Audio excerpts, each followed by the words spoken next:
በደቡብ ኢትዮጵያ እምብርት በለምለሚቷ ጌዲዮ ዞን ገደብ ከተማ ላይ መዓት የሸከፈ ጎዶሎ ቀን ተከሰተ።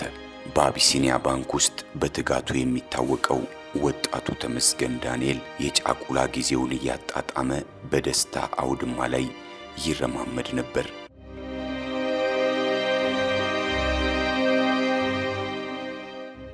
ከውድ ሙሽራው ጋር ስለሚቀልሱት የነገ ሕንፃ፣ ስለሚወልዷቸው ፍሬዎችና አብረው ስለሚያረጁባቸው ዘመናት በልቡ እያሰላሰለ ልክ እንደ ጠዋት ፀሐይ በፈገግታ ይደምቅ ነበር።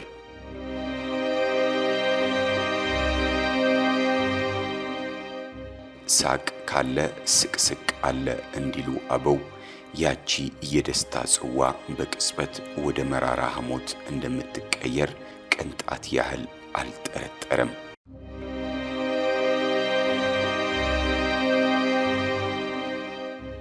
ከዚህ የተስፋ ጎጆ ማዶ ግን የቆረቆረው ዓይንና የቀና ልብ አይተኛም እንደሚባለው በቁም እሳት የሚነድ ጥላቻን ያረገዘ የጸጋዬ ታደሰ አቡሽ ልብ ይማስል ነበር።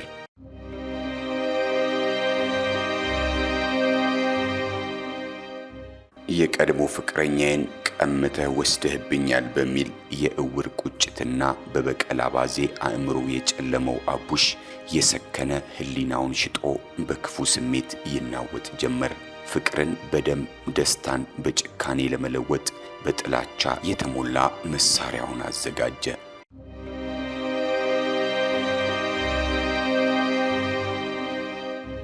ሚያዝያ 14 ቀን 2018 ዓ.ም ከጧቱ 2 ሰዓት ገደማ የገደብ ከተማን ጸጥታ የሚያደፍርሱ ሁለት ተከታታይ የጥይት ድምጾች እንደ መብረቅ አስተጋቡ። ጸጋዬ አስቀድሞ ባጠናውና ባቀደው መሰረት በቅናት የተመረዘውን መዓት ተመስገን ላይ አዘነበው።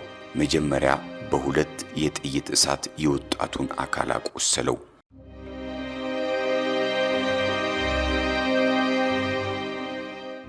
ተመስገን ህመሙን እየታገለ በአቅራቢያው ወደ ነበረ ቦይ ውስጥ ሲወድቅም ገዳዩ የድምጥሙ አልረካም ነበርና በያዘው ስለታም ቢላዋ ደጋግሞ በመውጋት የወጣቱን ንጹሕ ነፍስ ከስጋው ለያያት።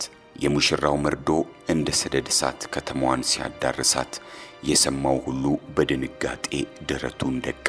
ገና የሰርጋቸው ትዝታ ሳይጠፋ የደስታው ዳስ ከልባቸው ሳይነቀል ይህንን መርዶ የሰሙት የሙሽራውና የሙሽሪት ቤተሰቦች አንጀታቸው በቁም እሳት ይለበለብ ጀመር።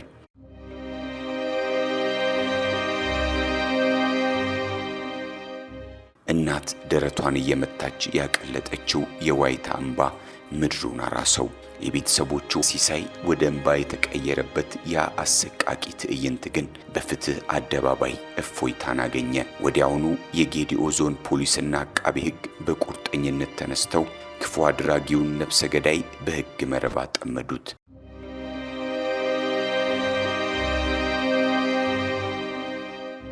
ፍርድ ቤትም የሰውንና የሕክምና ማስረጃዎችን በሚዛን ላይ አስቀምጦ በመመርመር ግንቦት 26 ቀን 2018 ዓ.ም በዋለው ችሎት በገዳዩ ላይ የሞት ቅጣት ፈረደበት።